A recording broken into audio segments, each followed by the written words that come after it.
मुख्यमंत्री डॉक्टर मोहन यादव की अध्यक्षता में इंदौर के राजवाड़ा में कैबिनेट बैठक हुई, जिसमें कई अहम प्रस्तावों पर चर्चा कर मंजूरी दी गई। मंगलवार को हुई कैबिनेट बैठक में प्रदेश सरकार ने राहवीर योजना को मंजूरी दी है, जिसमें अब सड़क पर घायल व्यक्ति को अस्पताल पहुंचाने वाले को नकदी 25,000 रुपए का इनाम दिया जाएगा।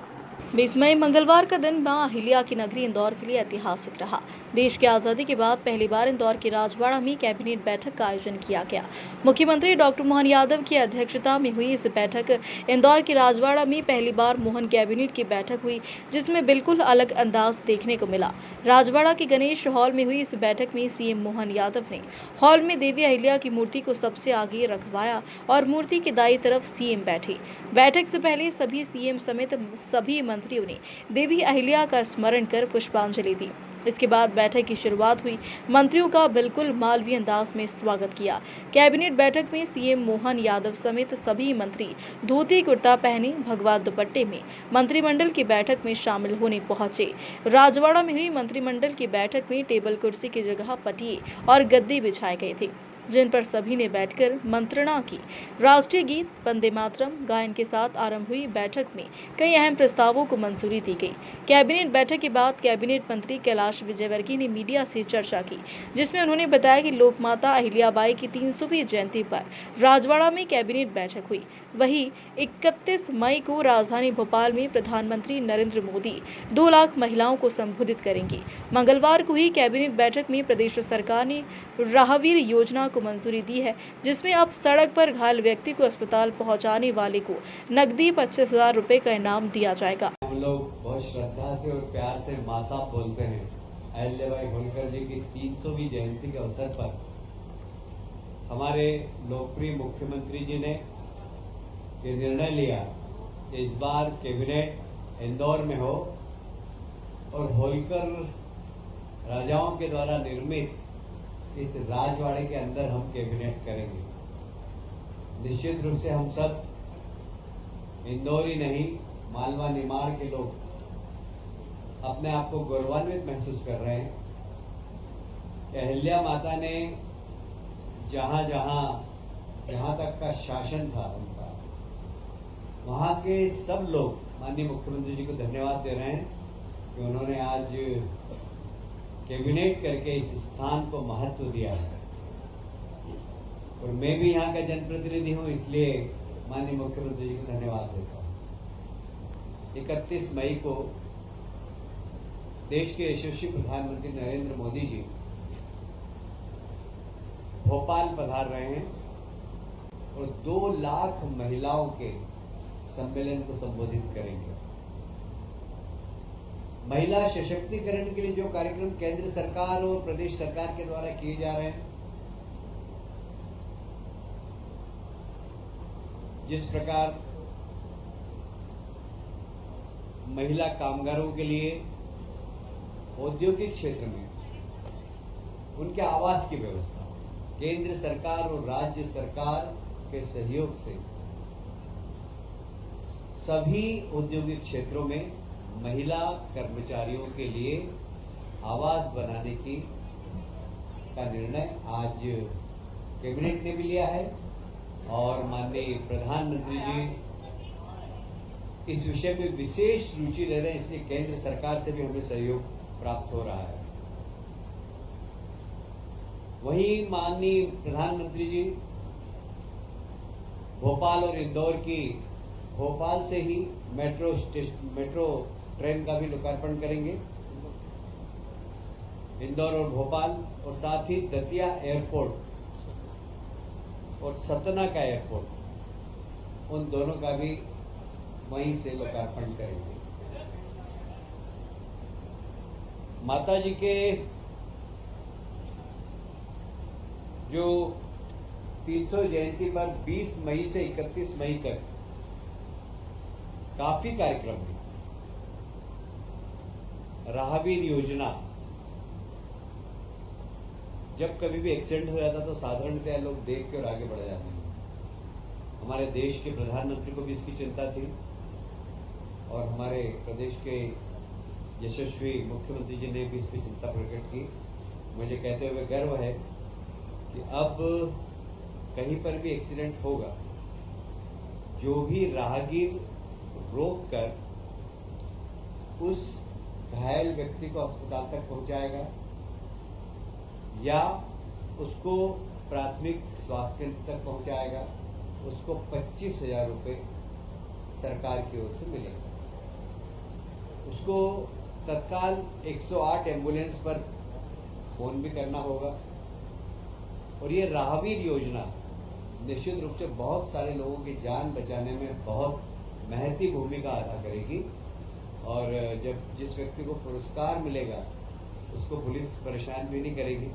एक निर्देश शासन की ओर से है कि जो भी व्यक्ति घायल व्यक्ति को उपचार के लिए या उसकी जान बचाने के लिए सहयोगी बनकर सामने आए, पुलिस उसकी सहयोगी बने, उससे प्रश्नवाचक चिन्ह नहीं करे।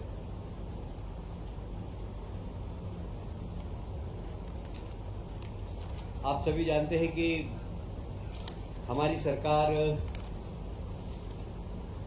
किसानों को उनकी आय दुगनी हो, और इसलिए आपने देखा होगा कि एमएसपी हम लगातार बढ़ा रहे हैं। जहाँ एमएसपी बढ़ा रहे हैं वहाँ पर हम किसान के उत्पादन को खरीद भी रहे हैं। और इसलिए इस बार हमारी सरकार ने एमएसपी तो 2400 और 2500 रुपये निर्धारित की गई थी। हमारी सरकार ने 75 रुपये प्रति क्विंटल बोनस देकर 2600 रुपये प्रति क्विंटल में खरीदा। और इस बार रिकॉर्ड खरीदी हुई है, जो पिछले वर्ष की तुलना में लगभग 30 मीट्रिक टन अधिक, लगभग 62% अधिक है। 30 लाख मीट्रिक टन अधिक है, जो 62% पिछले बार की तुलना में अधिक है। मुझे ये कहते हुए बहुत प्रसन्नता है कि लगभग 20,000 से 20,000 करोड़ रुपया किसानों को बांटा गया। उनका पूरा उत्पादन खरीदा गया। 9 लाख किसानों से टोटल खरीदा गया है। और माननीय मुख्यमंत्री जी ने, विभाग के अधिकारी और माननीय मंत्री जी को भी धन्यवाद दिया है, और पूरे मंत्रिमंडल ने मुख्यमंत्री जी को इस अच्छे कार्य के लिए बधाई भी दी है। शायद आपको स्मरण होगा कि सीतामऊ में पिछले माह किसान सम्मेलन हुआ था, और इस किसान सम्मेलन का उद्देश्य, किसान समागम का उद्देश्य यही है कि कृषि आधारित उद्योग को हम बढ़ावा दें और आधुनिक खेती कैसे की जाए, साथ ही प्राकृतिक और ऑर्गेनिक खेती कैसे की जाए। वहाँ न सिर्फ प्रशिक्षण दिया जा रहा है, इसका मार्केट भी डेवलप हो। इसके लिए किसान समागम पिछले समय बहुत सफलतापूर्वक सीतामऊ में संपन्न हुआ है। दूसरा हमारा इसी प्रकार का किसान समागम नरसिंहपुर में 26 से 28 मई के बीच में होगा, जहां कृषि आधारित उद्योग पर चर्चा होगी। उसी प्रकार क्रॉप पैटर्न बदलने का मार्गदर्शन देंगे उन्हें। किसान उन्नत हो, किसान की आय डबल हो और ऑर्गेनिक और प्राकृतिक खेती की तरफ किसान जाए, इस दिशा में उनको प्रशिक्षण देने का काम इसमें होता है। और साथ ही वैल्यू एडिशन कैसे हो सकता है, गांव के अंदर ही छोटे उद्योग, बड़े उद्योग, किसान सिर्फ उत्पादन नहीं करे, रोजगार देने वाला व्यक्ति भी बने, इसके लिए भी वहाँ पर प्रशिक्षण देने का काम हम लोग करना। आप सभी जानते हैं कि शहरों का विकास बहुत तेजी से हो रहा है, और कई बार दो शहरों के बीच में यदि विकास करना हो तो कौन सी एजेंसी करे, ये हमेशा एक प्रश्न चिन्ह उठता है। जैसे इंदौर के लिए हमको अंतर्राष्ट्रीय एक एयरपोर्ट चाहिए। अब उस एयरपोर्ट को नगर निगम बनाए, कौन जमीन उसकी सिलेक्ट करे, इसके लिए बहुत ज़रूरी था कि एक ऐसी संस्था हो जो कि इस बारे में विचार करे, 2-3 शहरों के बारे में कैसे एक समेकित डेवलपमेंट, और 2-3 शहर क्लब होकर विकास के बारे में सोचे। इसके लिए महानगर काउंसिल का एक जब संविधान का 74वां संशोधन हुआ था उस वक्त संविधान में ये गाइडलाइन थी कि शहरों को एक महानगर परिषद बनाना चाहिए। तो हमने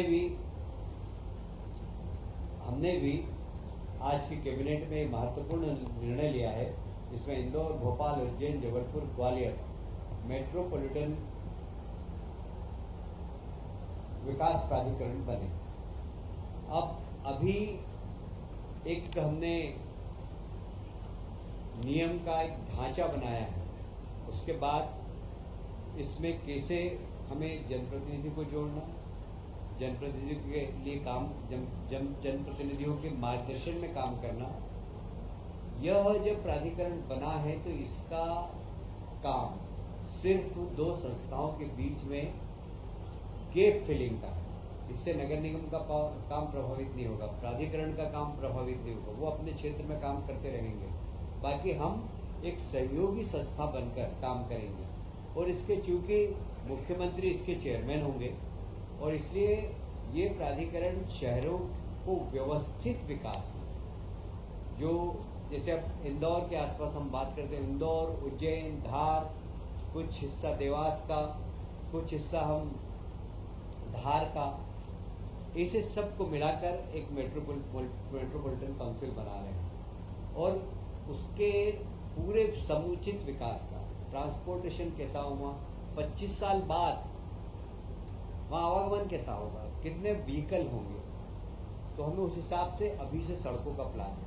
यहाँ पानी की आवश्यकता कितनी होगी, तो अभी से हम पानी के सोर्सेज के बारे में हम अभी से उसके बारे में सोचेंगे कि समुचित मेट्रोपॉलिटन एरिया के अंदर पीने का पानी कितना लगेगा। यदि उस क्षेत्र के अंदर खेती है तो खेती किसान को पानी समुचित रूप से मिल सके, क्योंकि हमारे खेत को पानी देने का हमने संकल्प लिया।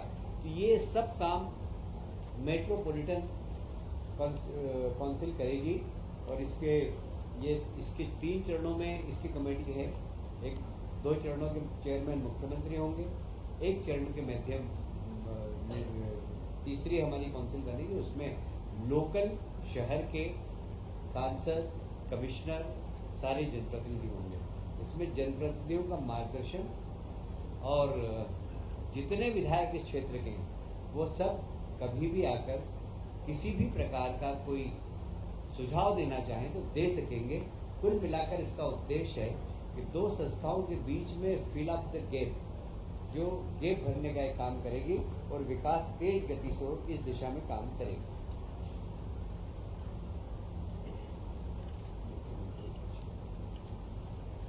मित्रों, स्वच्छ भारत मिशन देश के प्रधानमंत्री जी ने चालू किया है और उसमें नगर निगम, नगर पालिकाओं को काफी धनराशि भी आवंटित की गई। अब जो भारत सरकार का स्वच्छ भारत मिशन में है 2.0 में बहुत सारे ऐसे प्रावधान है जो नंबर 1 में नहीं थे और इसलिए उन प्रावधानों की कमी दूर करने के लिए, जैसे मैं एक उदाहरण दूंगा कि पहले स्वच्छ भारत मिशन के माध्यम से कचरा कलेक्शन के लिए गाड़ियां आ गई। अब उनकी लाइफ 3 साल है, 4 साल है, हमको नई गाड़ी खरीदना है। नई गाड़ी खरीद करने के लिए स्वच्छ भारत 2.0 में वो प्रावधान अब नहीं है और इसलिए हम अब मुख्यमंत्री शहरी स्वच्छता कार्यक्रम हम वापस चालू कर रहे हैं। पहले ये हालांकि 2012 में चालू किया था, पर इसको बाद में जब स्वच्छ भारत मिशन आया तो यह शून्य हो गया था, क्योंकि वो बहुत बड़ी राशि भारत शासन से आ रही थी। पर अब आवश्यकता है इस बात की, जैसे अब ड्रेनेज के अंदर मैनहोल में व्यक्ति नहीं घुसे, उसके लिए मशीन खरीदना है, तो नगर निगम के पास पैसा नहीं है और स्वच्छ भारत मिशन जो भारत सरकार का उसमें प्रावधान अब नहीं है सेकंड पार्ट में, तो हम मुख्यमंत्री स्वच्छता कार्यक्रम के अंतर्गत वो मशीन उनको उपलब्ध कराएंगे। कुल मिलाकर स्वच्छ भारत मिशन लगातार तेज गति से चलता रहे और इसलिए इसके सपोर्ट के लिए ये मुख्यमंत्री शहरी स्वच्छता कार्यक्रम के अंतर्गत हमने आज कैबिनेट में निर्णय लिया है। पहले चरण में हमने 277 करोड़ का ऐसे प्रावधान किया, हालांकि ये राशि मुझे अभी कम दिख रही है, इसलिए आज मैंने कैबिनेट में कहा भी है कि मुख्यमंत्री ये राशि बढ़ाना पड़ेगी। क्योंकि बहुत सारे नगर निगमों में बहुत सारे सामान नहीं है, मैं जहाँ भी जाता हूँ, पर ये इसकी शुरुआत हो गई है। पैसे के तो कभी भी आ सकते हैं, 12 महीने हम लोग कैबिनेट करते रहते हैं, और पर ये एक अच्छी शुरुआत हुई है कि स्वच्छता मिशन जो केंद्र सरकार का वो तेज गति से चलता रहे। आज एक महत्वपूर्ण निर्णय और हुआ है, फिर उसको रसीद कर दो, जैसे ऊपर कर दो।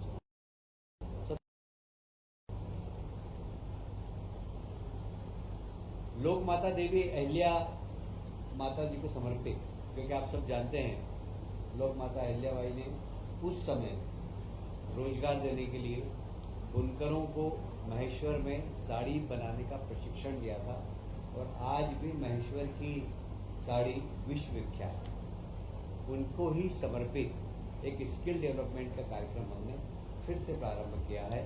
इस कार्यक्रम के अंतर्गत जरूरतमंद व्यक्ति को बैंक ब्याज से 1000 रुपये प्रति वर्ष की छूट दी जाए, साथ ही तो उसको ब्याज की छूट भी देंगे। योजना में 100 करोड़ का प्रावधान है। इसमें युवा, महिलाएं सभी सम्मिलित हो सकते हैं, और इस स्किल डेवलपमेंट के माध्यम से जब व्यक्ति रोजगार मूलक प्रशिक्षण प्राप्त करेगा तो कुछ रोजगार देने वाला भी बन सकता है। जैसे प्रधानमंत्री हमेशा कहते हैं कि रोजगार मांगो मत, रोजगार दो। यह योजना महिला हो या पुरुष, उनको रोजगार देने वाला बनाएगी। ये एक बहुत अच्छी योजना आज माननीय मुख्यमंत्री जी के नेतृत्व में कैबिनेट ने पारित की है, जिसमें हमारे बेरोजगार युवाओं को, विशेषकर महिलाओं को बहुत इसका लाभ होगा। आप सभी जानते हैं कि आदि शंकराचार्य जी ने पूरे देश में भ्रमण किया था, और एक सनातन धर्म के लिए एकात्मता के लिए, हिंदू धर्म की एकात्मता के लिए उन्होंने बहुत काम किया। और विशेषकर ऐसी मान्यता है कि ओंकारेश्वर में उन्होंने साधना की थी, और वहीं पर उनको मतलब ईश्वर के दर्शन भी हुए थे, दर्शन प्राप्त किए थे उन्होंने। इसीलिए हमारी सरकार ने वहाँ पर आदि शंकराचार्य जी की एक बहुत बड़ी 108 फुट प्रतिमा का तो उद्घाटन कर ही दिया है, पर अभी उसके आसपास बहुत सारे काम हमें करना है। जैसे उनके जीवन से संबंधित, उनके साहित्य से संबंधित, और सनातन परंपरा के अनुसार किस प्रकार हमारी पुरातन परंपराएं थी, उस सब के विकास के लिए आज 2100 करोड़ रुपए का एक प्रावधान किया है, जिसमें वहाँ लोग प्रशिक्षण ले सकेंगे, वहाँ लोग रहकर अध्ययन कर सकेंगे, लाइब्रेरी होगी, वहाँ रिसर्च मतलब लोग शोध कर सकेंगे, और एक ऐसा केंद्र बन रहा है वो, जो कि एक टूरिज्म के लिए भी बहुत अच्छा होगा। विशेषकर जो भारत की सनातन परंपरा को अगर जानना चाहता होगा तो दुनिया भर के लोग आकर वहाँ पर रह सकेंगे। तो उन सब के लिए छोटे हॉल, बड़े हॉल, मीटिंग हॉल, रहने की व्यवस्था, लगभग 1000 लोग वहाँ रह सकें, उस प्रकार की हॉस्टल भी बन रही है। वहाँ अलग अलग प्रकार की कुछ 5 स्टार टाइप कमरे बनेंगे, कुछ सामान्य कमरे बनेंगे।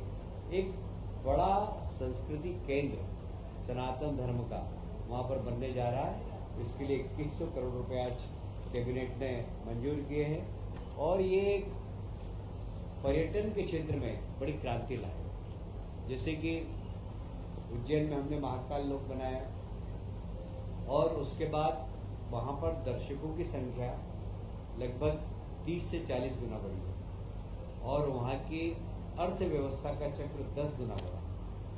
मतलब इकोनॉमी पूरी, उज्जैन की पर कैपिटा इनकम बढ़ गई। तो ये भी निमाड़ के क्षेत्र में जब पूरा बन जाएगा, वहाँ पर 3D सिस्टम के माध्यम से आदि शंकराचार्य ने पूरे देश में घूमकर किस प्रकार ऐसा लगेगा उनको कि हम आदि शंकराचार्य के युग में आ गए। इस प्रकार का एक संग्रहालय बनेगा वहाँ पर।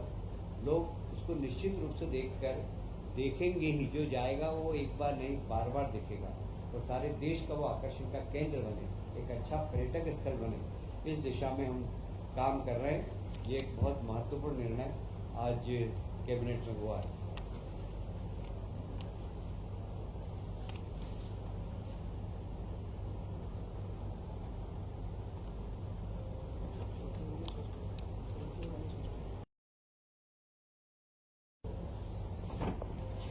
जैसा कि मैंने अपने बात के प्रारंभ में ही कहा था कि वर्किंग वुमेन हॉस्टल सब इंडस्ट्रियल एरिया के अंदर हम बनाने का निर्णय लिया है।